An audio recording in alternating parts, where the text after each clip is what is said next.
Hey, good morning. Welcome to Integrative Preparedness. How are you all today? Second cup of coffee. I had my first cup of coffee while I was making a new video for the new channel, Prepping for Prosperity. So you guys missed that one. If you didn't, come on over.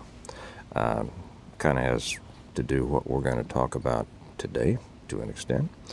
One of the sayings that I detest above most others, that I think is just insane, is that old saying that I hear repeated so often: happy wife, happy life. You all have heard that, right? Maybe some of you have used it. Shame on you. I think that is the most ridiculous saying I've ever heard, and I can't imagine where it started. Whoever said it first, I'm sure they thought they were being cute. I don't know who it was, but I'll guarantee you one thing: it was a weak man. Because only weak men say things like that, and I've heard it so often. I hear it from new customers when I'm going out to bid a job, right? And we'll be talking about what they want done with their lighting, and they'll say, well, I got to go talk to the boss, happy wife, happy life. And I turn to them and I tell them, because I don't care if I lose their business or don't get their business, because that is such a stupid thing to say. I say, well, no, because they'll look at me and say, you know what I mean? I said, no, I don't know what you mean. I don't have a clue as to why you would say that. I tell you this: happy spouse, happy house. See the difference? The one is a total abdication of responsibility or any rights by one person in the relationship. And it's usually by guys who, let their wives boss them around and such. And I feel sorry. I don't really feel sorry for them, because they get what they deserve. I feel sorry for the woman for having a weak husband. Because when you're in a relationship, you're supposed to be it's supposed to be a partnership. You're supposed to have two people helping to carry the load, while the man should be the head of the house. It's not often the case, and then it falls to the woman to carry a load that she shouldn't have to carry, because she's carrying it in addition to the load she's already carrying that's her own. Okay?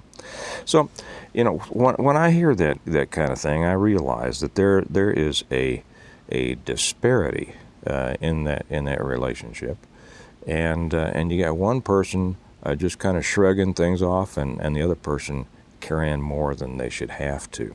So, and I know that, sometimes those relationships, they're symbiotic. People one person likes to boss somebody around and the other person likes to be bossed around. Well, that's that's a psychologically and mentally and emotionally unhealthy relationship. But if they want to do it, that's up to them. It's not something that you should want to do. In prepping, it is very common for both spouses not to be on board. Very common. Surprisingly, and when I wrote my first book, I started to discover how often it's the woman in the relationship who is the driving force of preparedness. And I was surprised. I really was, because in my circle, it was the men who were the drivers of preparedness. After I wrote the book, I started hearing, first off, in the so many of the comments on Amazon were from women, and they would, and then I'd get emails, and then I'd get comments when I started this channel, which was sometime after my first books came out. I get so many comments from women saying, I'm the one, I can't get my husband interested. He thinks I'm stupid. He thinks I'm, crazy, whatever. But I keep going and I keep going. And that's something interesting right there, because there's an interesting difference that hopefully I'll remember to get back to in a minute. But I saw that, or I was surprised to see how many times it's the woman who did it. So I won't give like a special, congratulations to the ladies out there, or maybe I should, because that's kind of diminishing in itself. There's that gives an assumption that I wouldn't think that they did, and it's something that I learned. I think that's a shame. I think that's a crying shame, because I know that I'm old school. I know that I'm very traditional. I take hits for that. Some of my most horrible, scathing critiques on my books is that I put people in traditional gender roles. Well, you know why? It's because that's how it works best. Not always. We've got some relationships where the woman is just stronger than the man, and she ought to be leading it, and that's the way it is, but, she should have chosen a stronger man. But the thing, I do remember what I'll get back to. Very often I see that when men are the driving force in the relationship as far as preparedness, they'll kind of slink around and try to hide it from their wives. You see, that's something else. That's not right. That's not good. It's not good for you. It's not good for the relationship. Sneaking around trying to bring in more beans or buying another gun, why, right? I hear somebody else is up. I think my oldest is about to come out on his balcony up there. To whereas women, I think a lot of times when it's they who are the driving force, they don't sneak around. They just do it. And good for you ladies. The weak men could learn a lot from that. Well, the whole point of this is that preparedness, just like anything else in your life, is so much easier when both people are involved and helping to carry the load. That's what a marriage is supposed to be. I would say that's what a relationship is supposed to be, but, whatever. But if you're in a relationship, you ought to be married after a certain amount of time, So that's what it's supposed to be. It's supposed to be shared effort, shared risk, shared effort, shared everything. And when that happens, everything goes so much better. Now, how do you get the spouse on board? Matter of fact, I hadn't thought about this for a while. I'll tell you. I'll get back to me in a minute, but I mentioned in a video a long time ago that Joe Fox over on Viking Preparedness, he wrote a book quite a while back, before I ever wrote mine. Now, his aren't like mine. His isn't. I think he's, I don't know if he's written more than one, but I've read one. And I bought it because I thought I'd wanted to see, And I'll be honest, I've bought a few books for some other people that are out there, and they just, they didn't fit the bill. Fox is great. And so I bought it. And did I mention it's Joe Fox from Viking Preparedness? He's a big channel. If you don't subscribe to him, do. You can learn a lot. But he wrote a book, and it's called, a strong. I'm going to get this wrong, and I'm sorry. If I was at home, I would have gone over to my bookcase and got it, so I got it right. But I'm not at home.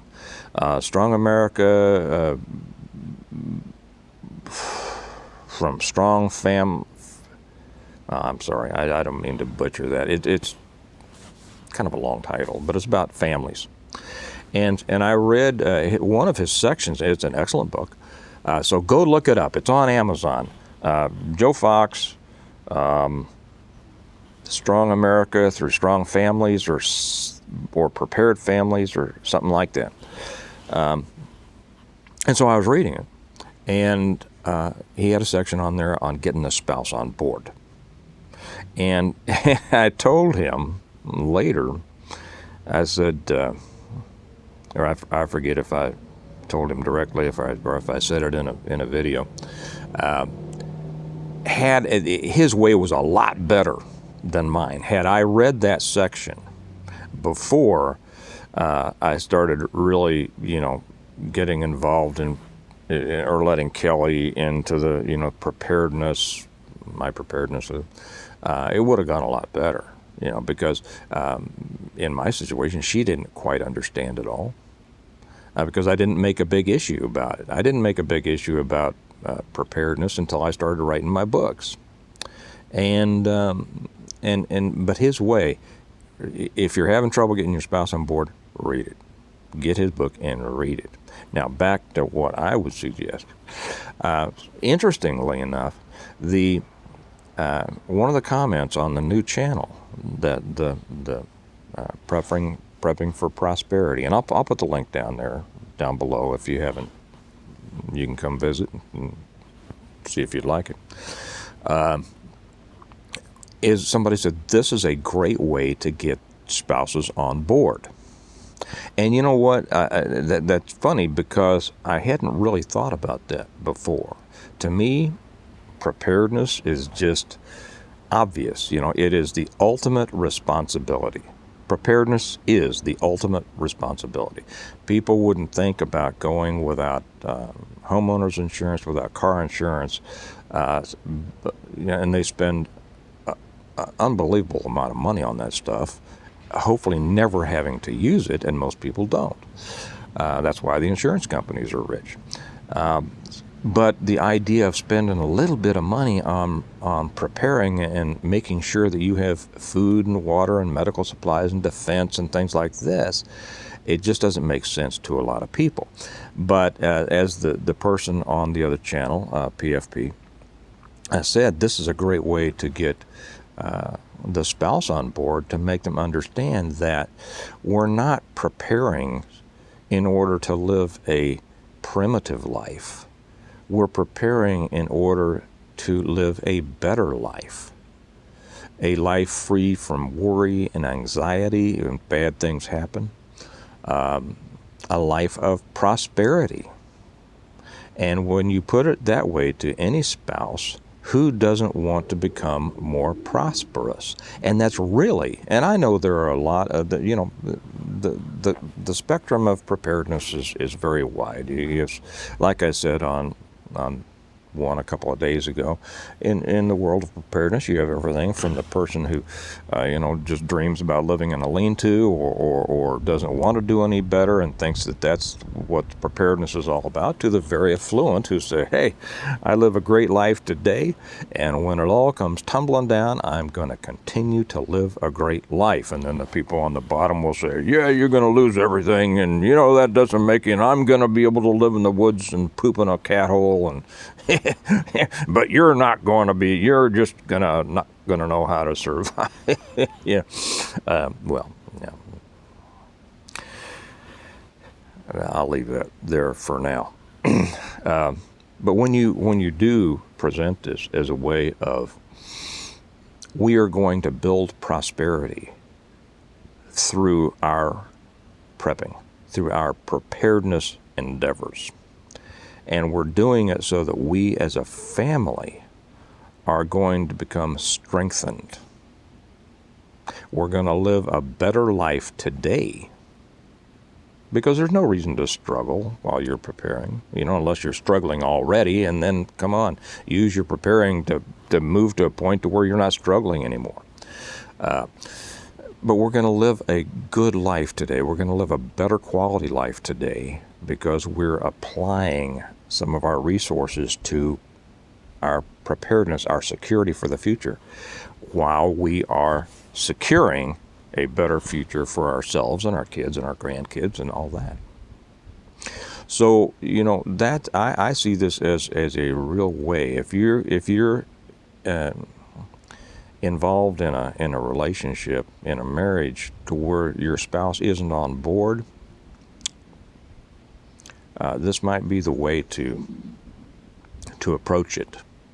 And I want to thank the person over on PFP. who mentioned that, because I'll be honest, it hadn't really occurred to me. See, I learn all the time from you all. And so do that, because, it's not about a happy wife makes a happy life. I mean, I love my wife to be happy, but I love to be happy too. And if I'm not happy, I'm not going to go there. If mama ain't happy, nobody's happy. But, Bud Kelly will tell you, I have a saying, if it doesn't apply here. I would say, if mama ain't happy, mama can either get happy or whatever, or she can stay unhappy, because, that nobody should be running around trying to make sure that one person is happy at the expense of everyone else. A happy spouse makes a happy house. That means that both people are involved.